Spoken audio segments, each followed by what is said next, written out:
ভালো চরিত্র হচ্ছে যে আপনি আপনার স্ত্রী শুধু সতীসাধ্যী হবেন না, আপনিও সৎ চরিত্রের হবেন।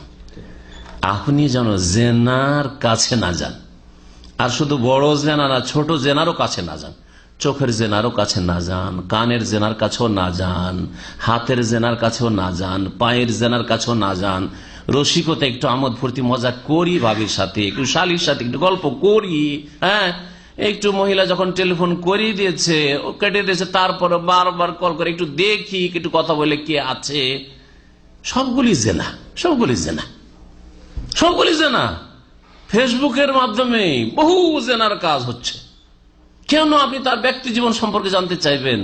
তার ব্যক্তি জীবন সম্পর্কে কেন আপনি ঢুকতে চাইবেন? হ্যাঁ, আপনি ধরেন কোন হোয়াটসঅ্যাপ গ্রুপে আছেন, আপনি কে একটা মহিলা, তারপরে আপনার স্বামী কে, আপনি কোথায় কোথায় আপনাদের বাসা, এসব জানার কোন প্রয়োজনটা? যদি কোনো মহিলা আপনার নামটা কি আর আপনার বাসা কোথায় সব জানতে চান, তো এটা কি প্রমাণ করে না যে আপনার নিয়তে শয়তান এখন কিছু ঢুকাতে যাচ্ছে, যে এর সাথে একটু পরিচিতি ঘটুক আর তারপরে ধীরে ধীরে ধাপ বাড়াবো? চরিত্রহীনতা।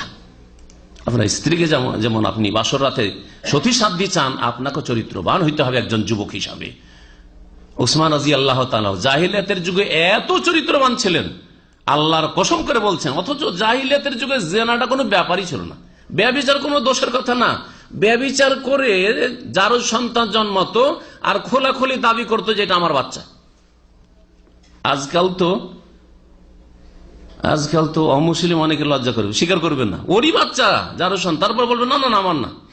করবে না, কারণ সমাজে লজ্জা লাগে বলতে যে আমি ব্যভিচার করে এটা জন্মে দিচ্ছি, যার সন্তান এটা আমার। কিন্তু তখনকার কাফের এত নিচে নেমেছিল যে দুইজনে ঝগড়া লাগিয়েছে, ও বলছে যে না এটা হচ্ছে আমার জন্মা, বলছে না আমার জন্মা। এক দাসের কাছে দুইজনে গিয়েছে, দুইজনে জেনা করেছে, জেনা করার পর বলছে যে এটা আমার বাচ্চা হবে, এটা আমার বাচ্চা। ও বলছে এটা আমার ভাতিজা, আমার ভাই জেনা করেছে, সেজন্য আমার ভাতিজা। এসব ঘটনা হাদিস আছে। তাহলে কত চারিত্রিক পদস্খলন ঘটে, কত নিচে নেমে গেছিল, কত পাশবিক চরিত্র হয়েছে, গরু ছাগল আর হিংস্র পশুর মতো তাদের জীবন যাপন হয়ে গেছিল। মেয়েকে জীবন্ত দাফন করে যেমন তেমন কথা। তারপরেও সেই নাপাক নোংরা পরিবেশেও উসমান বিন আফফান রাদিয়াল্লাহু তাআলা বলছেন, ওয়াল্লাহি আল্লাহর কসম করে, তিরমিজির হাদিস, মা জানাইতু ফি জাহিলিয়াতিন ওয়ালা ইসলাম, আমি জাহিলিয়াতের যুগেও কখনো জেনায় যাইনি, আর ইসলামে আসার পরে তো প্রশ্নই উঠে না, কখনো জেনায় যাইনি।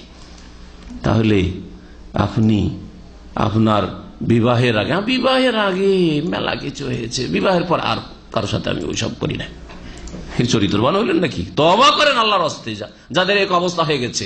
আর যারা এখন আলহামদুলিল্লাহ নিজের সততা সচ্চরিত্রকে বহাল রেখেছেন, আল্লাহ পাকের কাছে ইস্তেকামার অটলতার দোয়া করেন, অবিচল আল্লাহ পাক যেন রাখেন দিনের উপর, আর আল্লাহ পাক যেন আপনাকে চরিত্রবান হওয়ার তৌফিক দান করেন। আর কখনো যেন এমন না হয় আপনার স্ত্রীর খোঁজ খবর নিচ্ছেন যে কোথায় কোথায় তার ভাবসাব আছে, আর আপনার খোঁজটা কে নেবে? আল্লাহকে নেবেন না? আল্লাহকে আপনাকে লাঞ্ছিত অপদস্থ করবেন না? হাসরের মাঠে মানুষের সামনে, আপনার স্ত্রীর সামনে, আপনার বাপ মায়ের সামনে অবশ্যই করবেন। সুতরাং চরিত্রবান আপনাকে হইতে হবে। আল্লাহ পাক যেন তৌফিক দান করেন।